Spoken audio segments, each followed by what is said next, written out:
आचार्य शंकर जब अपने अद्वैत ज्ञान से परिपूर्ण होकर के आगे की साधना के लिए वे काशी में आए, तो काशी में साक्षात भगवान विश्वनाथ ने उनकी परीक्षा लेनी चाहिए। और उन्होंने इस बात को देखा कि प्रातःकाल जब ब्रह्म मुहूर्त में आदि शंकर गंगा स्नान के लिए जा रहे होते हैं, तो वह सबसे अछूत कही जाने वाली एक सामान्य व्यक्ति के रूप में वह उनके मार्ग के सामने खड़े हो जाते हैं। तो स्वाभाविक रूप से आदिशंकर के मुंह से निकलता है, हटो, मेरे मार्ग से हटो।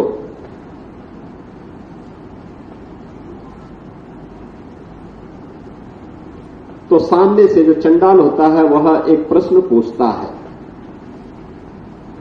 कि आप तो अपने आप को अद्वैत ज्ञान के मर्मज्ञ मानते हैं, आप किसको हटाना चाहते हैं? आपका ज्ञान क्या इस भौतिक काया को देख रही है, इस भौतिक काया के अंदर बसे हुए ब्रह्म को देख रही है? अगर ब्रह्म सत्य है तो जो ब्रह्म आपके अंदर है वही मेरे अंदर भी है। और इस ब्रह्म सत्य को जान करके अगर आप इस ब्रह्म को ठुकरा रहे हैं तो इसका मतलब आपका ये ज्ञान सत्य नहीं है।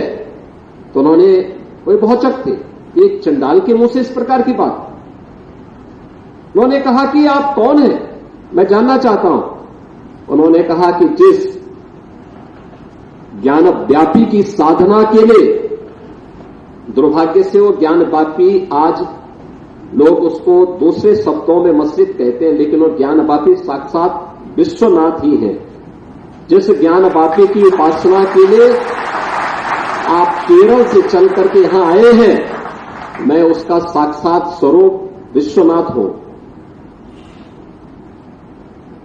तो वह उनके सामने नतमस्तक होते हैं और उन्हें इस बात का पश्चाताप होता है कि नहीं, ये जो भौतिक अस्पृश्यता है यह न केवल साधना के मार्ग का सबसे बड़ी बाधा है, बल्कि राष्ट्रीय एकता और अखंडता की भी सबसे बड़ी बाधा है।